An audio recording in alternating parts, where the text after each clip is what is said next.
जय हिंद प्यारे साथियों, कैसे हैं सब? बढ़िया। चलिए शुरू करते हैं फिर से एक बेहतरीन सी क्लास की। तो सबसे पहले हम देखेंगे कवि मैक्स मुलर का जन्म कहाँ हुआ था। हम कौन सा चैप्टर पढ़ रहे हैं? हम लोग पढ़ रहे हैं आपके पाठ्य पुस्तक की पार्ट 3, उसका रिवीजन कर रहे हैं यहाँ पे शॉर्ट फॉर्म में। मैं भारत से हम क्या सीखे, भारत से हम क्या सीखे एक भाषण है। ये क्या है, इसकी विधा क्या है? तो ये एक भाषण है और जिनको दिया गया था मैक्स मुलर जी के द्वारा। कब दिया गया था? तो हम जानते हैं हमारे देश पे अंग्रेजों का शासन था ना, तो जो अंग्रेज लोग थे, सिविल सर्विसेज के जो ऑफिसर लोग थे, जब ट्रेनिंग पूरी करके भारत आ रहे थे तो उन्हीं को संबोधित किया गया था। किनके द्वारा? मैक्स मुलर के द्वारा। मैक्स मुलर जो है भारत से बहुत ही प्रेम करते हैं, ठीक है। उनकी भारत की तरफ लगाव जग जाहिर है, यहाँ पे लिखा भी गया आपके बुक में ना, जग जाहिर है। मतलब वो भारत से बहुत ही प्रेम करते हैं, यहाँ की विविधता, यहाँ की संस्कृति, यहाँ के लोग ना, यहाँ की कला, सब कुछ उन्हें बहुत ही पसंद है। और वो कहते हैं कि विश्व में आप कुछ भी सीखने की इच्छा रखते हैं, कुछ भी रिसर्च करने की इच्छा रखते हैं, तो आपको कहाँ जाना चाहिए? भारत में जाना चाहिए, क्योंकि भारत में आपको सारी चीज़ें उपलब्ध हो जाएंगी, ठीक है। चलिए, तो किनके द्वारा दिया गया था यह भाषण? मैक्स मुलर जी के द्वारा दिया गया था। किनको संबोधित किया गया था? तो जो अंग्रेज सिविल सर्विसेज लोग हैं जो आ रहे थे भारत, तो उनको संबोधित किया गया था कि क्या क्या चीज़ें आप भारत से सीख सकते हैं।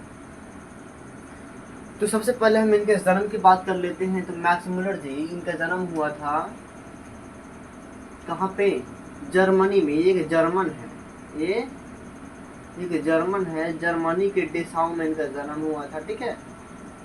जर्मनी के डेसाउ नामक नगर में 1823 में हुआ था। कब में? 1823 में। और डेट पूछे तो 6 दिसंबर, ठीक है, 6 दिसंबर 1823 को जर्मनी के डेसाउ में इनका जन्म हुआ था। अब इनके पिताजी की बात कर लेते हैं। इनके पिताजी का नाम है विल्हेल्म मूलर। क्या नाम है? विल्हेल्म मूलर नाम है। और ये क्या हो गए थे जब इनका जन्म हुआ था? इनके जन्म के 4 साल बाद, मतलब 1827 में, ठीक है, 27 से 28 के बीच में इनकी मृत्यु हो गई थी। 4 साल बाद पिता विल्हेल्म मूलर की मृत्यु हो गई थी। अब जो मैक्स मुलर जी है ना, मैक्स मुलर जी, इनको संस्कृत का बहुत ही अच्छा नॉलेज है। संस्कृत, ग्रीक, लैटिन, ठीक है। तो इन भाषाओं का इन्हें बहुत ही अच्छा लैंग्वेज नॉलेज है। और हम अभी बताएं कि ये भारत से बहुत ही प्रेम करते थे, ठीक है, भारतीयों से, वहाँ भाषा से। तो इसीलिए इन्हें वेदांतियों का वेदांती स्वामी विवेकानंद जी के द्वारा कहा गया है। किनके द्वारा? स्वामी विवेकानंद जी के द्वारा इन्हें वेदांतियों का भी वेदांती कहा गया है। और नाइट की उपाधि भी इन्हें दी गई थी। किनके द्वारा? सम्राज्ञी विक्टोरिया के द्वारा। सम्राज्ञी विक्टोरिया के द्वारा इन्हें नाइट की उपाधि दी गई थी, ठीक है। अब भाषांतरण की बात कर ले, जो हमारे पास ये है, भारत से हम क्या सीखे, ये क्या है?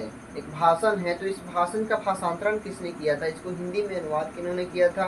तो इनका अनुवाद किया था डॉक्टर भवानी शंकर त्रिवेदी ने। किन्ने? डॉक्टर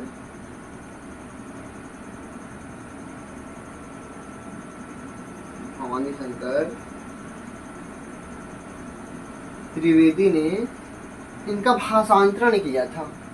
अब पाठ से इतने महत्वपूर्ण है, ठीक है। अब अनुवाद की बात कर ले, तो इन्होंने क्या क्या चीजों का अनुवाद किया था? हितोपदेश का जर्मन भाषा में अनुवाद किया था, कट और केन का जर्मन भाषा में अनुवाद किया था, और मेघदूत का जर्मन भाषा में अनुवाद किया था। एक और बात कि मेघदूत किनके द्वारा लिखा गया है? मेघदूतम तो कालिदास के द्वारा लिखा गया है, याद रखिएगा। किनके द्वारा लिखा गया है?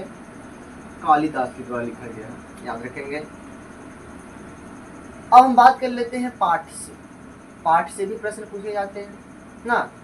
तो पाठ से सबसे पहले एक शब्द आता है प्रत्न मानव। प्रत्न मानव का अर्थ होता है क्या? प्राचीन मानव। ये पूछा गया, इसीलिए हमने सोचा इसे भी बता दिया जाए। प्रत्न मानव का अर्थ होता है प्राचीन मानव, मेरे भाई, समझे। अब एक और बात, दारिस नामक सोने के सिक्के का यहाँ पे जिक्र किया गया है। तो ये वाराणसी के पास मिला था। कहाँ पे? वाराणसी के पास मिला हुआ था, ठीक है। दारिस नामक सोने के सिक्के। फिर यहाँ पे प्लेटो और कांट नामक दो दार्शनिकों के वर्णन यहाँ पे मिलते हैं। तो ये क्या है, ये क्या थे, दार्शनिक थे, ठीक है, ये क्या थे, दार्शनिक थे। और विलियम जोन्स कौन है, तो विलियम जोन्स 1783 में इंग्लैंड से भारत की समुद्री यात्रा की थी, ठीक है, समुद्री यात्रा की थी। सभी चीज क्लियर हो गया, सभी चीज हो गया क्लियर। तो याद रखेंगे प्लेटो और कांट क्या है, तो एक दार्शनिक थे। प्रत्न मानव का अर्थ होता है प्राचीन मानव। दारिस नामक सोने के सिक्के कहाँ मिले हुए थे, तो वाराणसी के पास मिले हुए थे।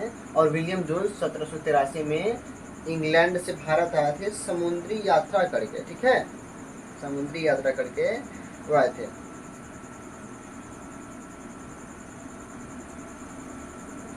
अब एक और बात आती है कि यहाँ पे हमने छोड़ दिया है, वाराणसी में ये सोने के सिक्के कितने थे, इनकी संख्या कितनी थी, तो 172, 172 दारिस नामक सोने के सिक्के थे, जिन्हें किसे मिला हुआ था, वारेन हेस्टिंग्स को, वारेन हेस्टिंग को ये सोने के सिक्के मिला हुआ था, ठीक है। ये उस समय भारत के गवर्नर जनरल हुआ करते थे। और जब इन्हें सोने का सिक्का मिला तो ये क्या किए, उन सोने के सिक्कों को अपने मालिक ईस्ट इंडिया कंपनी के पास भिजवा दिए। अब क्या हुआ कि जो ईस्ट इंडिया कंपनी के लोग हैं, इनके जो मालिक थे, उस सोने के पुराने सोने के सिक्के थे ना, उसके महत्व को ना समझ पाए और पूरे सोने को गलवा दिए। हो गया सत्यानाश, पूरे सोने को गलवा दिए। और जब ये वापस आए तो इन्हें पता चला कि अब सोना पूर्णतः खत्म हो चुका है। तो इन्हीं सारी गलतियों को बताते हुए मैक्स मुलर जी कहते हैं कि जब आप भारत जाएंगे, इन्हें कहते हैं जो सिविल सर्विसेज लोग हैं, जो IAS IPS सभी होते हैं ना, तो उस समय IAS IPS कहाँ से आते थे, अंग्रेजी के द्वारा आते थे, ठीक है। उस समय भारतीयों को ना तो एग्जाम देने दिया जाता था और ना ही उन्हें इस पद पे बैठाया जाता था। उस समय सिर्फ अंग्रेज लोग ही आते थे, तो वहीं से उन्हें ये होती थी और इसके बाद ही सिर्फ भारत में इनका पोस्टिंग हो जाता था। तो मैक्स मुलर उन्हीं सभी लोगों को ये बता रहे हैं कि आप ऐसा कोई गलती नहीं करेंगे जिससे भारत की जो प्राचीनता है वो नष्ट हो जाए ना, क्योंकि भारत से आपको बहुत ही अलग अलग प्रकार की चीज़ें सीखने को मिलेंगी। तो आप क्या करेंगे, वहाँ पर सीखेंगे, वहाँ की चीज़ों का संरक्षण करेंगे। और उसके बाद पाठ में ये भी कहा गया है कि आप भारत में जाते हैं तो भारत में आपको अलग अलग विद्याएं देखने को मिलेंगी, अलग अलग विद्या सीखने को मिलेंगी, नई नई चीज़ें सीखने को मिलेंगी, ठीक है, नई नई चीज़ें सीखने को मिलेंगी। अब यहाँ पे एक शब्द आता है निवृंश विधा, निरिवंश विधा, सॉरी निरिवंश विधा है ना। तो ये भी पूछा गया था कि निरिवंश विधा का संबंध किससे है, तो मानव विज्ञान से है। किससे है, मानव विज्ञान से है। मैक्स मुलर इस पाठ में कहते हैं कि भारत में आपको सारी चीज़ें मिलेंगी। क्या क्या, सारी चीज़ें। आप जिस भी विषय में रुचि रखते हैं, आपको पुरानी चीज़ों को देखना अच्छा लगता है, पुरानी चीज़ों को खोजना अच्छा लगता है, मतलब आप पूरा तत्व बेटा है, तो आपको भारत में अच्छी चीज़ें का अच्छे अच्छे जगह मिलेंगे जहाँ क्या कर सकते हैं, आप रिसर्च कर सकते हैं।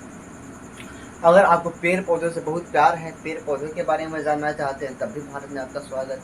अगर आप वैदिक चीज़ों के बारे में जानना चाहते हैं, फिर दैवीय चीज़ों के बारे में जानना चाहते हैं, तब भी आपका भारत में स्वागत है। मतलब भारत में आपको हर तरह की शिक्षाएँ उपलब्ध होंगी और हर तरह की शिक्षाएँ आपको मिल सकती हैं और बहुत ही अच्छे तरह से आप इन सारी चीज़ों को जान पाएंगे, ठीक है।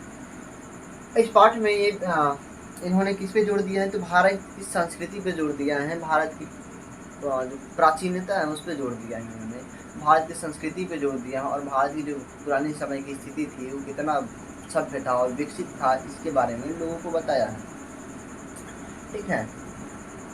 तो ये है आपके पूरा पाठ। इन्होंने ये भी कहा है कि भारत अगर आपको सच्चे भारत के दर्शन करने हैं, सच्चे भारत के दर्शन करने हैं तो कहाँ पे हो सकते हैं, ग्राम में, भारतीय ग्राम में आपको सच्चे भारत मिलेंगे, ठीक है। तो ये किन्होंने कहा था, तो मैक्स मुलर ने कहा था। किसने कहा था, मैक्स मुलर ने कहा था कि अगर सच्चे भारत के दर्शन करने हैं तो आपको कहाँ जाना होगा, भारतीय ग्राम में जाना होगा। अब यहाँ पे कुछ ऐसे वैज्ञानिकों का नाम भी है, जैसे श्री हेकल है, हॉकर्स है ना। तो जो श्री हेकल है वो वनस्पति विज्ञान से संबंध रखते हैं। किससे? श्री हेकल जो है वनस्पति विज्ञान से संबंध रखते हैं। मतलब वो क्या है? वनस्पति वैज्ञानिक है। वो क्या है? वनस्पति वैज्ञानिक है, समझे। और हॉकर्स जो क्या है, सॉरी उल्टा हो गया क्या, हेकल जो है जंतु वैज्ञानिक है, यहाँ पे लिख देते हैं। हेकल जंतु वैज्ञानिक से संबंधित है और हॉकर्स वनस्पति वैज्ञानिक, वनस्पति से संबंधित है। तो इस चैप्टर में जितने भी सारी चीज़ें पूछी जा सकती थी इसको हमने बढ़िया से देख लिया है और समझ लिया है। और अगर आपको वीडियो अच्छा लगे तो लाइक कर दीजिएगा, चैनल को सब्सक्राइब कर ही सकते हैं ना। चलिए, जो चैनल को कर सकते हैं सब्सक्राइब कर लीजिएगा, लाइक, और अगर वीडियो अच्छा लगे तो कमेंट जरूर कीजिएगा, ताकि हम आगे पार्ट की चैप्टर 4 के इसी प्रकार से वीडियो लेकर आपके सामने आ जाए। ठीक है, बढ़िया, ठीक है।